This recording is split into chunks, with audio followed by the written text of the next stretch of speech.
So 15, 16 drums.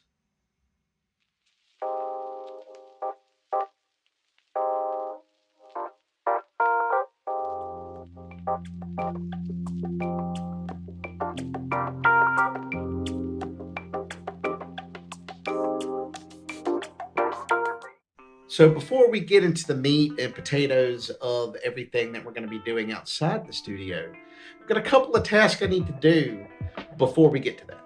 Since I have the makeshift keyboard world over there in the corner, I have to put that together. I have yet to wire it up. So that's what we're going to be doing.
All right, so I ordered a couple of cards, some magic cards from TCG Player, and I am waiting on them to arrive in the mail, so I'm going to go check the mail right quick. All right, so no luck today, but we'll keep checking. All right, while we're still waiting on those magic cards, I figured I'd take this moment to show you my comics and explain that, I'm sort of a reverse comics fan. I've seen a lot of the Marvel movies first, and then I have gone onto the forums and I have looked up and researched which comics and which issues they are pulling from for the MCU. But I don't just collect the issues. I collect the collections. I think they're called trade books. And while my collection is on the modest side, it is bigger than I would have ever imagined myself ever owning. So, in order to further illustrate the whole reverse comic book fan thing, I'm going to show you some of my collection. For example, the whole Infinity Saga, which is like the first 10 years of the MCU, is encapsulated in the Infinity Gauntlet storyline from the, I think it was earlier mid 90s in Marvel Comics. But I got this whole book here. Look how thick it is. That's every single issue. The Disney Plus Marvel series, like WandaVision, is in stuff like this. The Vision and the Scarlet Witch, and this has this whole storyline. It's got all the issues in it. There's things like this Avengers West Coast. This is the Vision Quest storyline. And this collection of issues has a whole bunch. There's WandaVision. There's characters from Guardians of the Galaxy, like Mantis is in it. And look at here. Here's the U.S. Agent and the White Vision. That's Falcon and Winter Soldier, and back to WandaVision. So all kinds of stuff in this. And on a side note, it also has one of my favorite issues of the series. This is one called The West Coast Adventures Against the Defiler. It's and look at there's the team. You got Hawkeye, Mantis, there's Wonder Man, you got Vision and Wanda, Scarlet Witch. And one of the reasons this is my favorite issue is it's a totally unique scenario where the Defiler kidnaps some people and the Avengers are called. Anyway, the Defiler takes them into an alternate dimension and they open up, a wormhole thing. and Iron Man happens to be visiting. And so Hank Pym, who we know as Ant-Man, he gives Iron Man one end of a rope and he ties it around him, and they go into the portal. And on the other side, Hank Pym blows up this big giant skateboard. It's the weirdest thing. It's so cool. Look at this thing. This big giant skateboard. Look at there. He says, "Let's ride in style." Well, anyway, they rescue the people and they tie one end around the big giant skateboard, and Iron Man pulls them back out. It's great. And with things like the emergence of Kang, we have the Kang Dynasty, and with Guardians of the Galaxy Volume 3, we have Annihilation, which is Adam Warlock, and we have Nova, which has Cosmo, the space dog, and a lot of Nowhere. So, as you know, with any written literature, and I do consider comics written literature, they're always better than the movie or film adaptation. It's just better. You can expand upon things better. There's more intricate ways of weaving storylines in and out, and comics are notorious for involving multiple things happening all at once and all these things and being more involved. So not only have I gotten into the stuff that the MCU has used as inspiration, I've gone off on tangents and found my own interest in different storylines and things that just kind of speak to me. Things like stuff from the Spider-Verse. I like Spider-Man Noir. I've gotten, kind of big into that, and Spider-Gwen. I got some Captain Marvel. Sam Wilson as Captain America. We know Sam Wilson was Falcon, who becomes Captain America. There's a storyline called Standoff. There's Avengers Disassembled. There's Secret Invasion. There's Secret Wars. All kinds of stuff. And the most unique thing to me is seeing something that I've been interested in be translated over to a film adaptation. I absolutely love it. It never gets old.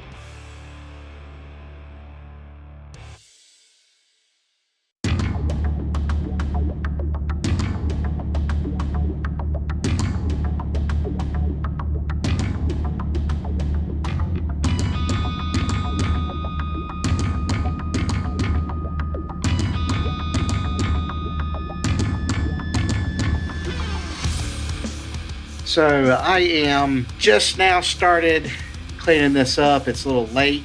I'm starting to clean this room up and clean it out. I went and checked the mail. My magic cards still have not arrived. I'm going to have to see about that. This weekend, we are headed to Disney World for a little Valentine's week excursion. It's a little short trip. It's going to be fun. Okay, since this is a video about nerdiness, let me go off on this tangent and show you something a little nerdy. I have found a website online that lets you order parts to build your own lightsaber. Take a look. It's over here. I've got a nice case for it and everything. But this is the lightsaber that I got. This is the hilt. And I've got a couple of interchangeable parts. So you unscrew it, and it's got the electronics here. And this will be the handle. This is the grip. And you've got the pommel here. This is the pommel. Just comes right on off, just like that. You've got the emitter. It's machined parts. So they just all screwed together like this. This is the emitter. And here's your center section, the switch, and the electronics.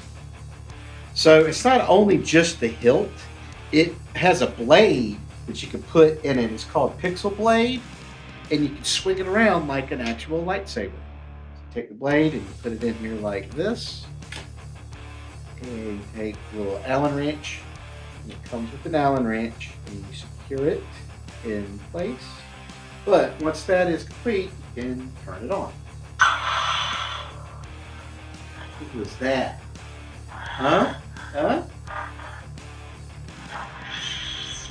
it makes noises too.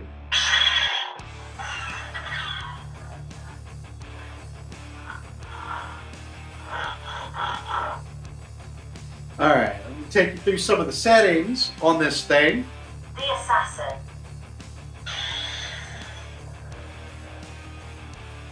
Wanderer.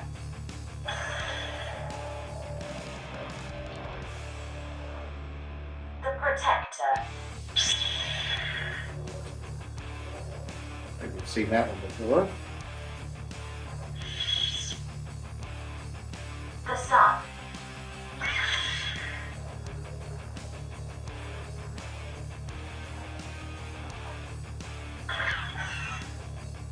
The master.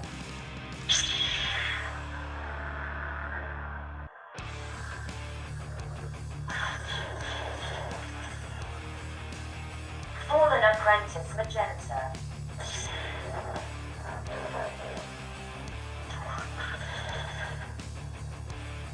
The princess.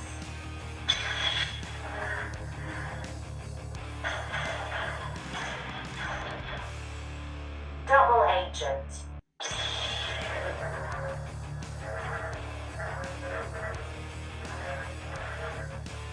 Wraith.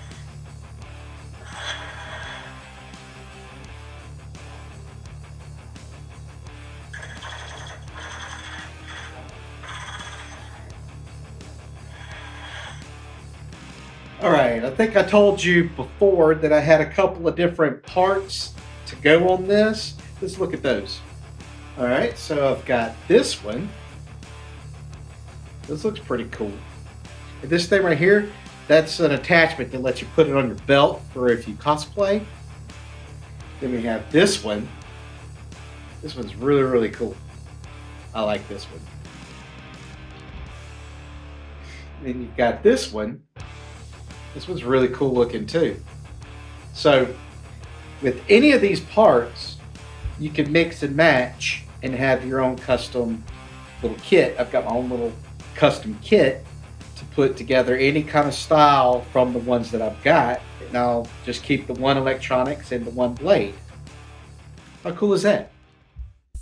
Okay, so the way we like to do our trips to Disney is I will work an overnight shift the night before. I'll get off work at 6 a.m. Then I come home. I'll get the girls up. We will pack everything into the car, and then we will head on the road. And that's what happened this time. So after I got home from work, I got Jessica up, and we got started pulling ourselves together. We got the girls up, got them up and going, and pulled together. I jumped into the kitchen. I made myself some breakfast, 2 perfectly medium eggs on toast. And then we put everything into the car and we got on the road. This is about a 7-hour, 8-hour drive to Orlando from Marietta. So Jessica, drives, and I'm free to snooze in the passenger seat. The girls are the same. They're free to snooze in their seats. Since I opted to eat at home, the girls usually like to stop at racetracks, so that's what we did. We stopped at the racetrack and we got some breakfast snacky goodies and supplies for the road. And drive down wasn't too terrible. I didn't end up snoozing very much. I usually end up in a conversation with the wife. It's good times. It takes about 2.5 hours to get from Atlanta down to the Macon Warner Robins area, and that's where we like to stop and really stock up. We get gas, go to the restroom, take a little walk around. Where we go is Buc-ee's. And if you're from the South or from Texas, you know about Buc-ee's. It's the Walmart of gas stations. You can find anything in this place. All kinds of candy, beef jerky, icy drinks, and coffee. All kinds of soda fountain drinks. They have their own sandwiches, pulled pork sandwiches, brisket sandwiches. They do fudge. They have their own like cashews and mixed nuts and all kinds of stuff. And that's in addition to all the normal stuff you'd find in a gas station, like chips and your candy and your row of Cokes in the bottles and cans and beer and wine. But then on the other side, they have all kinds of like home goods, like home decor and children's toys and all just, you can find about anything. They have ice chests, the hunting supplies, fishing supplies, anything that you would need. Like I said, it's the Walmart of gas stations. We love it because the bathrooms are clean and it's a good place to stop. So after finishing up at Buc-ee's, we hunkered down, got down to it, and put some mileage up under our belts. Other than stopping at a Pilot or a Love's for a quick bathroom run, we pretty much just zipped right on down. And this is the stretch between Buc-ee's and the state line where I normally kind of zonk out. I get some good snooze time in. It really didn't start raining on us until this part of the trip. But it wasn't too bad. It was just a light rain and it was just continuous. So right after crossing over the state line into Florida, I usually kind of come out of my grogginess and sleepiness and I rejoin civilization. And we made pretty decent time on our way into Orlando, save for a little bit of traffic. Once we hit the turnpike, navigation was taking us around a completely different way. We were kind of coming in onto Disney property from the back way. It's kind of unique. Finally, in the rain, we pull up to our destination, the Contemporary Resort in Bay Lake Tower. Welcome home. And since we are DVC members, it makes our stays at Disney that much easier. This time around, we were staying at Bay Lake Tower at the Contemporary, which is the DVC wing of the Contemporary Resort, right there at the Magic Kingdom.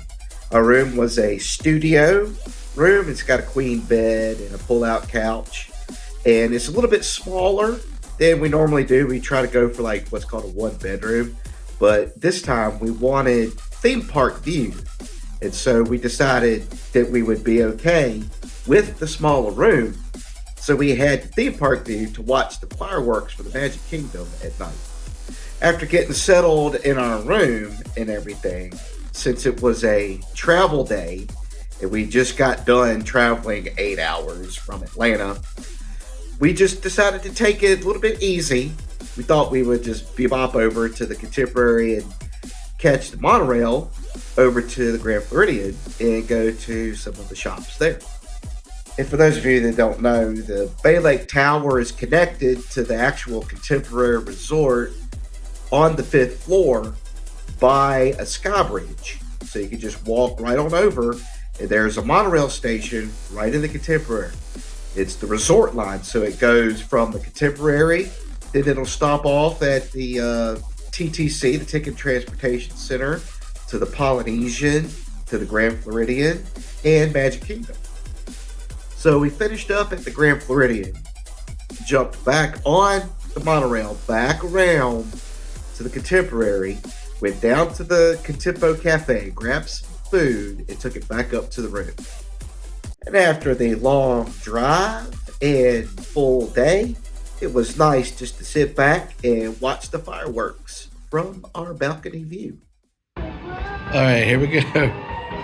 That's it. That's it. Wow.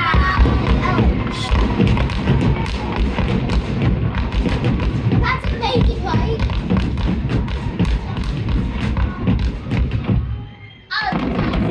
Amazing.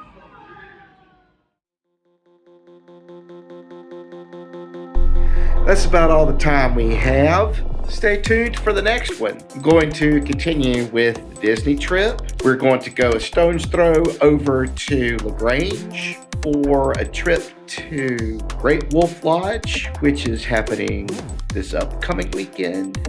I will be finishing up all the nerdiness. Well, the nerdiness never is done, but I'll finish up with the Magic the Gathering and the Lorcana. Plus, I'm starting preparations on moving this big rig to face the other way. And now, can I just be real with you for a moment? With social media's intrusion into our lives, we've gone from one collective reality to a whole bunch of different individual realities. And how dare you burst my little bubble with a truth from your reality that directly contradicts something from my own? Point being, ain't none of it real. There's nothing on any social media platform that even comes close to remotely representing reality. We've all sort of forgotten how to actually socialize, which makes social media kind of ironic. I guess the point I'm trying to make is that from my observations, I have noticed that one, our high-speed internet connections and our increasing focus on instant gratification has led to a decrease in patience and kindness. And it kind of ultimately promotes selfishness. Two, from behind any keyboard or smartphone or any device connected to the internet, we all of a sudden become 10 foot high. We feel free to act just any way we please. Some of us worse than others. Bottom line, we could just be downright terrible to each other. You know, it costs $0 to be kind. We got to take that ego and throw it out the window. Enough of this little rant. It's time for me to get upstairs. So I'll leave you with this. Practice random acts of kindness. It need not be world-changing. It could be something small. Remember, sometimes small things are big things.